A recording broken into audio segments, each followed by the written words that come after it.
இயேசு கிறிஸ்துவின் இனிய நாமத்திலும் சேனைகளின் அதிபதி தரிசன சபையின் சார்பிலும் இந்த தரிசன வார்த்தை என்ற யூடியூப் சேனல் நிகழ்ச்சிக்கு உங்களை வாழ்த்தி வரவேற்கிறேன். பள்ளிகளில், கல்லூரிகளில், வேலை ஸ்தலங்களில், பல மேடைகளில் சில தகவலை அறிவிக்க, சில கருத்துக்களை தெரிவிக்க நடித்து காட்டும்படியாக அந்த பள்ளியிலோ கல்லூரியிலோ இருக்கிற எல்லா மாணவர்களையுமே மேடை ஏறுவதற்கு அனுமதிப்பதில்லை. ஒரு குறிப்பிட்ட தெரிந்தெடுக்கப்பட்ட ஒரு சிலரையே அதற்கு பயன்படுத்துவார்கள். சொல்ல வந்த கருத்து அல்லது செய்தி அவர்களுடைய பேச்சாற்றலினாலும் அல்லது நடித்த நாடகத்தினாலும் எல்லாருக்கும் அறிவிக்கப்பட்டுவிடும். அதுபோல்தான் சிலர் இயேசு கிறிஸ்துவின் வல்லமையை, மகிமையை, கிரியையை வெளிப்படுத்தும்படியாக தேவனால் தெரிந்தெடுத்து கொள்ளப்படுகிறார்கள். ஒரு முறை ஒரு பிறவி குருடனாகிய ஒரு மனுஷனை இயேசு கண்டார். சீஷர்கள் அவரை நோக்கி, இவன் குருடனாய் பிறந்தது யார் செய்த பாவம்? இவன் செய்த பாவமா, இவனை பெற்றவர்கள் செய்த பாவமா என்று கேட்டார்கள். இயேசு அதற்கு, இவன் செய்த பாவமும் இல்லை, இவனை பெற்றவர்கள் செய்த பாவமும் இல்லை, தேவனுடைய கிரியைகள் இவனிடத்தில் வெளிப்படும் பொருட்டு இப்படி பிறந்தான் என்றார். அந்த தெரிந்து கொள்ளப்படுதலுக்கு பட்டவர்களுக்கு அற்புதமும் அதிசயம் கர்த்தர் செய்கிறார். அந்த தெரிந்து கொள்ளப்பட்டவர்கள் மூலமாயும் அற்புதம், அடையாளம் நடக்கிறது.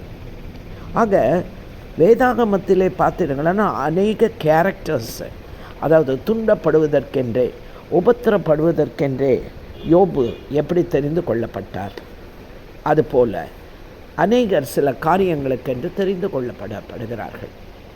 அவர்கள் மூலமாய் தேவனுடைய மகிமை வெளிப்படுகிறது. இந்த பிறவி குருடனை சுற்றி எத்தனை குருடர்கள் இருந்தாலும் அன்றைக்கு அந்த குருடனை அவர் சுகப்படுத்தி அவருடைய வல்லமையை அநேகருக்கு வெளிப்படுத்தும்படியாகத்தான் பிறவியிலேயே அவனை குருடனாய் பிறக்க வைத்திருக்கிறார். ஆகவே அப்படித்தான் தேவன் நம்மையும் எதிலிருந்து எங்கிருந்து தெரிந்து கொள்கிறார் என்பதை குறித்து பார்ப்போம். காலை வேளையில் பஸ் ஸ்டாண்டு பகுதிகளில், அந்த கடை வீதிகளில் சிலர் கூடி நின்று கொண்டிருப்பதை பார்த்திருப்பீர்கள். அவர்கள் வேலைக்காக நிற்கிற தினத்தொழிலாளிகள். அவர்கள் அன்றைக்கு ஏதோ ஒரு வேலைக்கு யாராவது தங்களை அழைக்க மாட்டார்களா என்ற எதிர்பார்ப்பில் வந்து நிற்கிறவர்களாக இருப்பார்கள். அவர்கள் வேலை முடிந்ததும் வீடு திரும்பி விடுவார்கள். அப்படிப்பட்டவர்களாக அல்ல. நம்மை அவருக்கென்று எங்கிருந்து தெரிந்தெடுத்தார் தெரியுமா? வேதாகமத்திலே மத்தேயு 20:3 சொல்லுகிறது, 3ஆம் மணி வேளையிலே கடைத்தெருவிலிருந்து சும்மா நின்றவர்களை சிலரை கண்டு தன் திராட்சை தோட்டத்திலே வேலை செய்யும்படி அழைத்தார் என்று சொல்லப்பட்டிருக்கிறது. வேலை தொழிலற்ற, பிரயோஜனமற்ற, என்ன செய்வதென்று தெரியாது கண் போன போக்கிலே கால் போன இடமெல்லாம் சுற்றி திரிந்து கொண்டிருந்த நம்மை தேவன் அழைத்தார். என்ன செய்து கொண்டிருந்தோம் அங்கே சொல்லப்பட்டிருக்கிறது தெரியுமா? இப்போ பஸ் வரும், ஏறி வேலைக்கு போகணும் என்று அவர்கள் காத்திருந்தவர்கள் அல்ல, சும்மா நின்று கொண்டிருந்தவர்கள் என்று சொல்லப்பட்டிருக்கிறது. அப்படி எந்த வேலை தொழிலும் அற்று சும்மா நின்று கொண்டிருந்த உங்களையும் என்னையும் தான் கர்த்தர் அழைத்தார் என்று வேதம் சொல்லுகிறது. எப்படி இருந்தோமா? அர்த்தமற்ற வாழ்க்கையை வாழ்ந்து கொண்டிருந்த நம்மை கர்த்தர் அழைத்தார் என்று சொல்லுகிறது. அது மாத்திரமல்ல, எப்படி அழைத்தாராம்? எசேக்கியேல் தீர்க்கதரிசன புஸ்தகம் 16:5 பார்த்தால் என்ன சொல்லப்பட்டிருக்கிறது? அவர் உன்னையும் என்னையும் பரிதபித்து அழைத்தார் என்று சொல்லப்பட்டிருக்கிறது.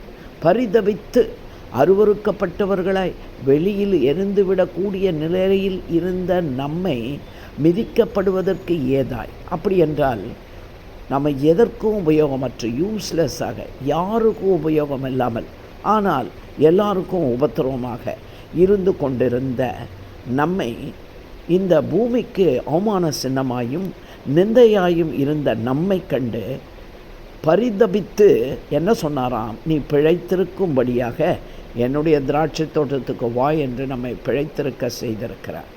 இன்னொரு வார்த்தையில் சொன்னார், அவர் அழைத்திருக்கிறார். உலகம் தூக்கி போட்டதை ஆண்டவர் தன் கையில் எடுத்துக்கொண்டார். பிழைத்திருக்கும்படி நீ என் தோட்டத்தில் வேலை செய் என்று அழைக்கிறார் அவர். அவர் அன்றைக்கு நம்மை பார்த்ததனால்தான் இன்றைக்கு நம்மை அநேகர் பார்க்கும்படியாய் உயர்த்துகிறார்.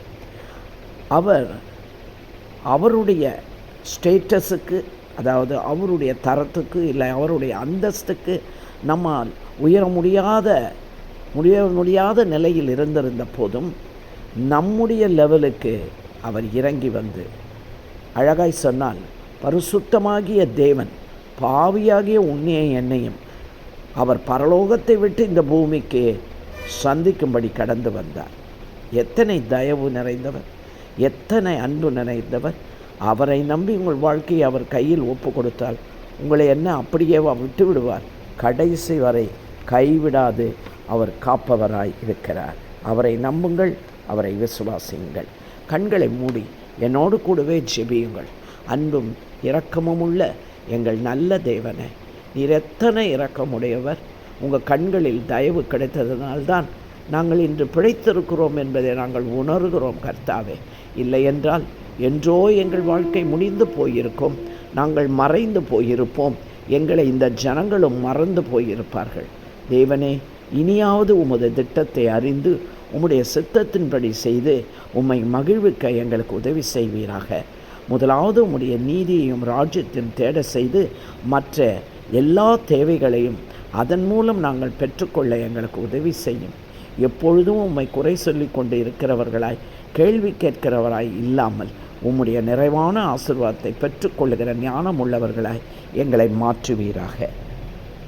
துதி, கன, மகிமை, ஸ்தோத்திரம் எல்லாவற்றையும் இயேசு ஒருவருக்கே எடுக்கிறோம், எங்கள் நல்ல பிதாவே. ஆமென், ஆமென். நிச்சயமாய் இந்த செய்தி உங்களுக்கு பிரயோஜனம் உள்ளதாக இருந்திருக்கும். ஆகவே இதை நீங்கள் லைக் பண்ணி ஷேர் பண்ணுங்கள். சப்ஸ்கிரைப் பண்ணாதவர்கள் தயவு கூர்ந்து சப்ஸ்கிரைப் பண்ணுங்கள். கர்த்தர் உங்களை ஆசீர்வதிப்பாராக.